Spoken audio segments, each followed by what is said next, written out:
Às vezes a dificuldade que existe com os provérbios é que cada provérbio dá um tema para uma pregação ou dá um tema para um ensinamento. Se a gente pega o versículo 1, por exemplo, isso aqui daria para falar sobre temperança, né? Sobre o cuidado na vida do cristão. A gente pega o versículo 12, o ouvido que ouve e o olho que vê, o Senhor os fez a ambos. Isso aqui já nos dá uma lição sobre a criação. Os olhos e ouvidos são órgãos sensoriais, e até mesmo o bom senso demonstra que um órgão sensorial, ele não poderia simplesmente aparecer, né? Como é que um ser vivo poderia sentir necessidade de ter um ouvido e desenvolver um ouvido, né? Segundo a teoria da evolução, se ele não ouvia, ou se ele não fazia ideia da existência de energia na forma de som ao redor dele? Ou como um ser vivo poderia ter desenvolvido uma visão, um olho, que é extremamente complexo, sem ter ideia de que ao seu redor existia energia na forma de luz. E ainda assim, como ele poderia transformar essa energia em forma de luz em visão, e visão colorida, no caso dos seres humanos, né? Então, cada provérbio desse é um ensino para nós. O ornato, versículo 29, o ornato dos mancebos é a sua força, e a beleza dos velhos a cãs. Isso aqui está se perdendo, principalmente na sociedade ocidental, quando o valor é dado à força, né, à força física, e não ao conhecimento, à sabedoria, à experiência dos anos. Cãs são os cabelos brancos. Isso só se adquire com o tempo. E assim é com outros versículos aqui. Mas esse aqui tem um aqui interessante, que é uma pergunta. Na Bíblia tem algumas perguntas que não têm resposta. E uma delas está nesse provérbio 20. Nesse capítulo 20 de Provérbios. Versículo 9. Quem poderá dizer: purifiquei o meu coração, limpo estou de meu pecado? Quem poderá dizer? Não tem resposta. Ninguém pode dizer. Ninguém pode dizer que por si mesmo purificou seu próprio coração. Ninguém pode dizer que está limpo do seu pecado por sua ação, por uma iniciativa própria, porque quem poderá dizer: purifiquei o meu coração? Do mesmo modo, tem uma pergunta semelhante lá eu acho que é Mateus, quando o Senhor Jesus pergunta: quem me convence de pecado? Ninguém. Ninguém podia convencer o Senhor de pecado. Ninguém podia acusá-lo de pecado algum. Uma outra pergunta que está em Romanos: quem nos separará do amor de Deus, ou do amor de Cristo? Não me lembro agora as palavras exatas. Quem nos separará do amor de Deus? Ninguém. Para aqueles que são salvos, obviamente. Ninguém. Então tem uma série, esse é um exercício interessante de ser feito, procurar na Bíblia todas as perguntas sem resposta. Tem mais, eu não lembro agora, mas tem muitas outras perguntas que não têm resposta, porque elas são impossíveis ao homem. O versículo 3, honroso é para o homem o desviar-se de questões, mas todo tolo se entremete nelas. Eu creio que isso aqui esteja falando daquelas questões que são sem proveito algum. A gente encontra um versículo em 2 Timóteo 2.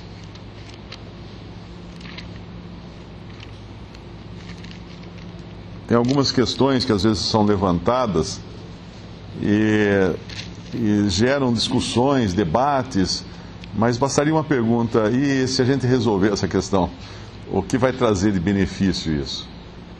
Que nós vamos ganhar com isso, né? E aí a gente acaba vendo que elas são questões tolas. Em 2 Timóteo 2, versículo 23, e rejeita as questões loucas ou questões tolas e sem instrução, sabendo que produzem contendas. A outra passagem também em Tito fala dessas questões loucas ou questões tolas. Tito,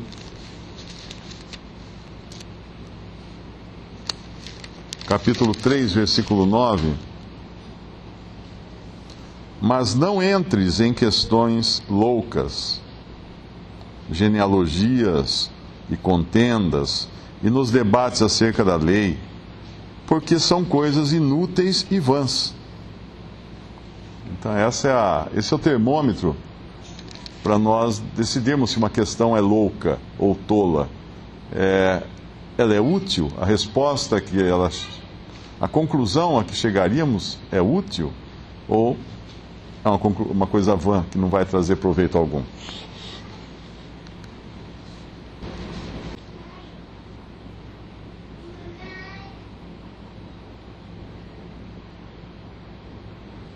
Às vezes a questão louca é levantada não porque a pessoa que está levantando a controvérsia é louco ou não entende o que está fazendo, mas existe um propósito para isso.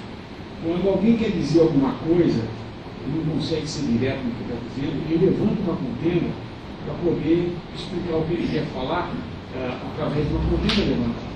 É a arguição, né? Nós vimos muito isso na política, basta algum debate entre os presidenciários, a gente vê que é exatamente isso que eles fazem. Eles levantam uma questão, não porque eles querem saber a resposta, mas eles querem dar a resposta a essa questão que levantaram do jeito que eles acham que tem que ser.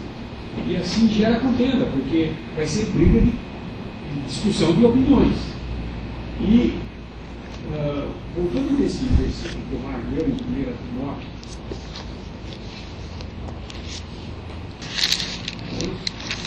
então, 2:23. Versículo 24, versículo 6 é a posição do cristão.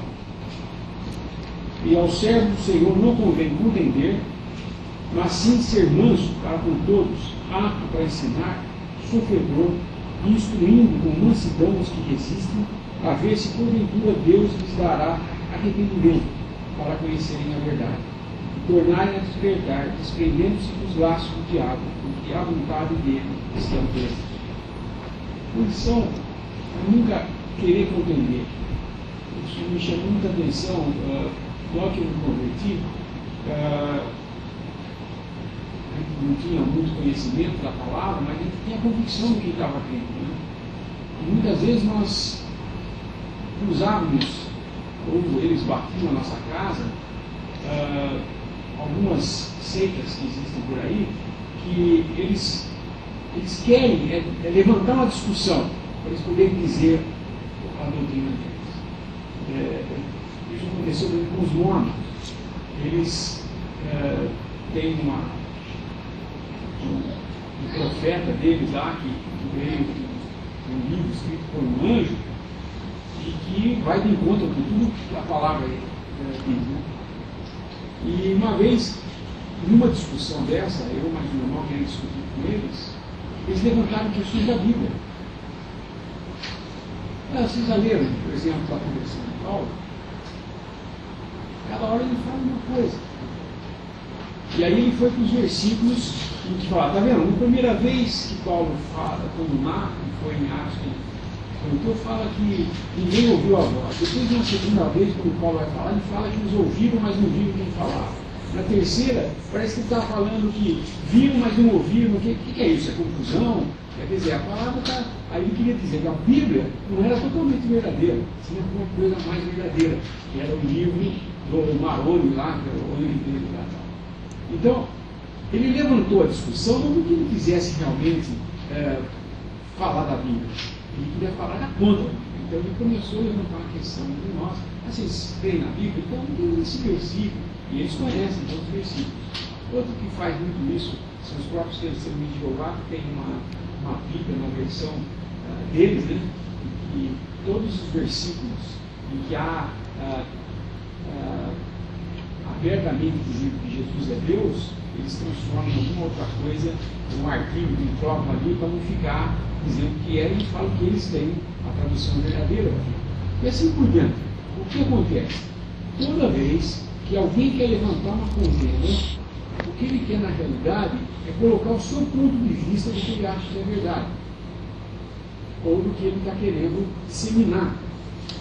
E a contenda traz disputa, e os dois perdem a razão, porque nunca, dois discutindo, os dois estão certos.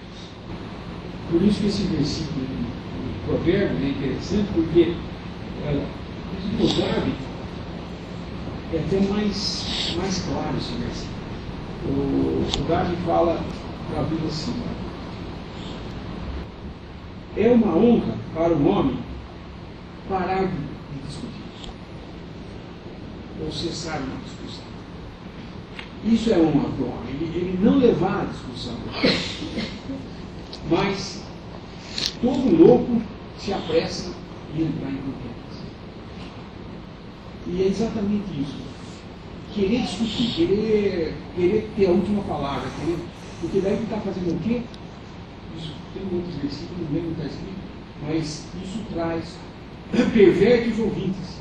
Porque quando tem dois discutindo, tem quantos ouvindo? Muitos. Que nem tinham prestado atenção, nem sabiam de nada disso, mas por ouvir tal controvérsia, acabam ouvindo e tomando partido. Então, aquele que gosta de levantar contenda, na realidade o que ele quer é polarizar para haver duas ou mais opiniões e ele poder conseguir seguidores que sigam a sua opinião. Então, se ele defende com unhas e levanta a voz, e grita e fala, e bate os pés até que todo mundo ouça o que ele tem para falar. Se fosse a verdade, era só ser falada, não precisava ter contenda.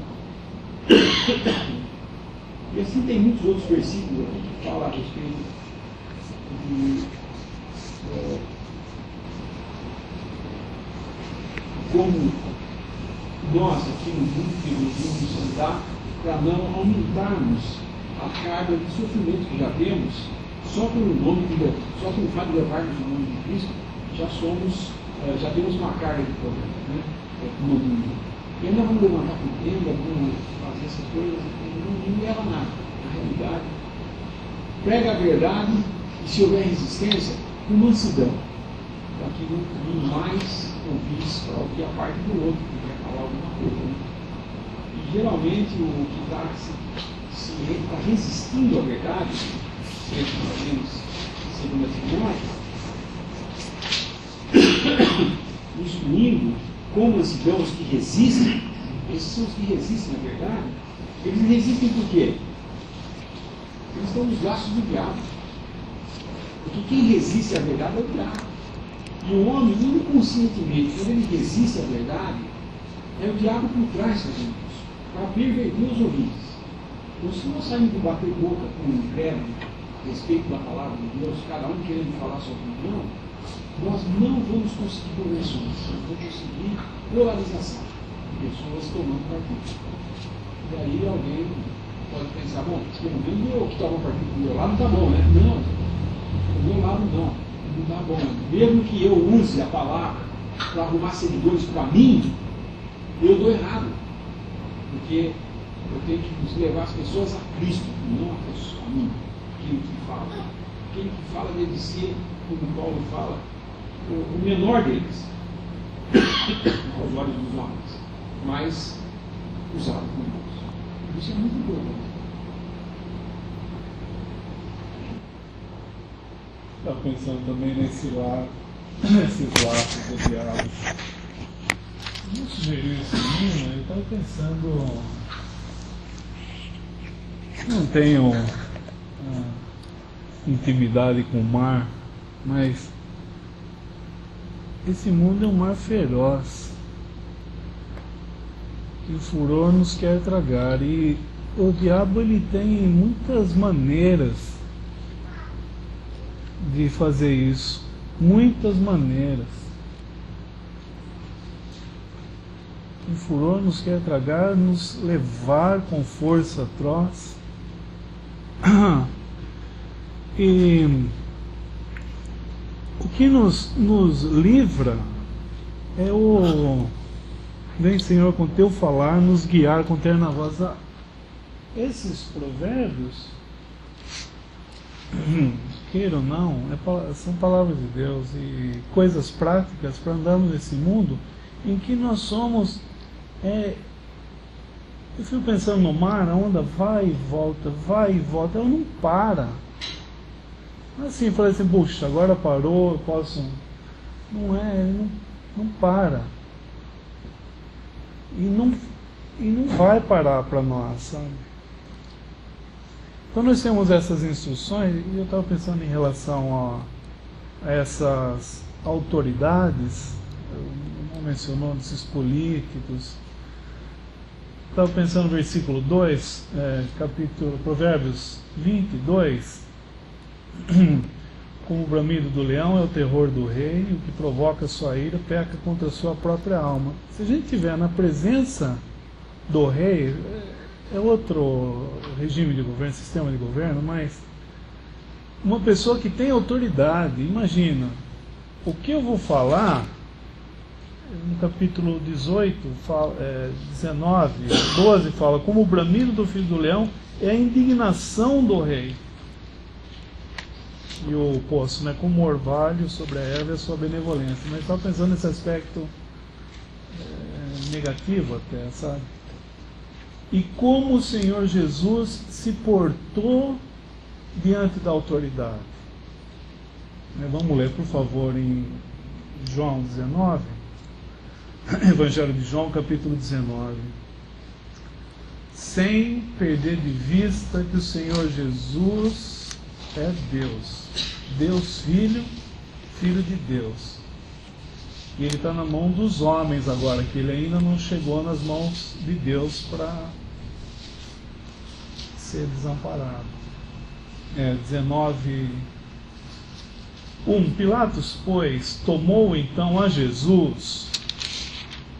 Olha o que ele faz com o Senhor Jesus. E o açoitou. E os soldados, tecendo uma coroa de espinhos, lhe a puseram sobre a cabeça, e lhe vestiram uma veste púrpura, e diziam, salve, rei dos judeus, e davam-lhe bofetadas. Isso é no Senhor Jesus, irmãos.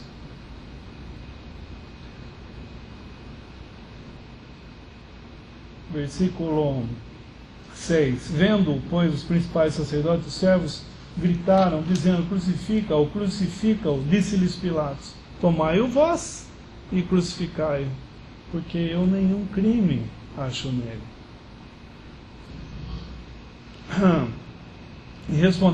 Responderam-lhe os judeus, nós temos uma lei, e segundo a nossa lei deve morrer porque se fez filho de Deus. Ele não se fez filho de Deus, ele era filho de Deus. 8. Pilatos, quando ouviu essa palavra, mais atemorizado ficou. E entrou outra vez na audiência e disse a Jesus, de onde és tu? Mas Jesus não lhe deu a resposta. Se o Senhor fosse dar a resposta para ele, imagina só. O Senhor tinha muita coisa para falar para ele. Versículo 10. Disse-lhe, pois, Pilatos, não me falas a mim? Não sabes tu que tenho poder para te crucificar e tenho poder para te soltar? E esse ponto que eu queria falar, que eu queria enfocar. Respondeu Jesus, nenhum poder terias contra mim se de cima te não fosse dado. E daí ele menciona Judas, né? Mas aquele que me entregou a ti, maior pecado tem. Nenhum poder terias contra mim se de cima te não fosse dado. Ou seja, o Senhor Jesus está se submetendo a essa autoridade, o poder que estava revestido desse homem, Pilatos, e aos outros também. E quem ele era? Filho de Deus. Então, esse que está na presença de que tem autoridade aqui, o Senhor Jesus, estando na presença dessa pessoa, ele se submeteu. Agora, essas autoridades, elas são seguranças para nós. Estou pensando em Romanos 13, Romanos capítulo 13, versículo 3. Está falando aqui basicamente das autoridades, também inclui governo civil. E aqui no versículo 3 fala dos magistrados. Porque 13:3, Romanos. Porque os magistrados não são terror para as boas obras, porque lá no versículo nosso do capítulo 22 fala assim: o bramido do leão é o terror do rei. Os magistrados não são terror para as boas obras, mas para as más. Queres tu, pois, não temer a autoridade? Faz o bem e terás louvor dela, porque ela é ministro de Deus para teu bem. Mas se fizeres o mal, teme, pois não traz debalde a espada, porque é ministro de Deus e vingador para castigar o que faz o mal. Portanto, é necessário que lhe estejais sujeitos, não somente pelo castigo, mas também pela consciência. Eu estava pensando em relação a isso. Aqui em Provérbios, ele está falando em relação ao castigo. Em Romanos, e nós vemos que a autoridade não poupou o Filho de Deus, aqui ele se submete à autoridade. Em Romanos, como está se falando de cristão, ele está falando assim: portanto, é necessário que lhes estejais sujeitos, não somente pelo castigo, mas também pela consciência. Então, hoje, nós como cristãos, temos a consciência, e nós obedecemos pela consciência. Eu não vou, porque muitas vezes eu posso, no domingo nós mencionamos impostos, nós podemos sonegar impostos. Arruma uma maneira lá, não sei. Porque ele vai falar aqui: dai a cada um o que deveis, a quem tributo, a quem imposto. Mas o enfoque, qual é? Ali em Provérbios nós estamos vendo como é uma coisa prática, o castigo. Agora nós temos algo a mais também, que é a consciência. Então vai se falar de mal de presidente. Se não fosse esse presidente, ia ter um ou outro, se ganhasse. Isso é tudo a mesma coisa. O que nos é ensinado, nós nos submetemos às autoridades. E nem falarmos mal da autoridade, nós temos que submeter a isso. Nem perdemos tempo com isso aí. Então, quando nós estamos na presença da autoridade, o rei, esse que tem autoridade de fazer, olha, tem que tomar cuidado mesmo. Agora, nós vivemos um regime diferente de governo, e que esse diabo, ele está toda hora nos puxando, sabe, com esse mar, ele vai e volta e vai, às vezes nos prende também com certos princípios que são princípios do mundo. Então nós temos agora, além do castigo, nós temos nossa consciência também, e como o Senhor Jesus, reconhecendo que a autoridade, eu não estou falando de autoridade, por exemplo, de um líder religioso que mora num outro país e dirige uma denominação religiosa. Não, quem está dando autoridade para esse líder religioso são os próprios, entre aspas, religiosos. Nós estamos falando de autoridades instituídas por Deus.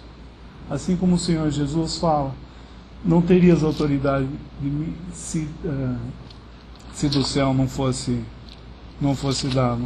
Só mencionar esse versículo novamente, que é importante. Nenhum poder terias contra mim se de cima te não fosse dado. Mas aqui, e outro assunto. Então nós devemos nos submeter às autoridades, e não só pelo terror, mas pela consciência também, que é um passo a mais no cristianismo.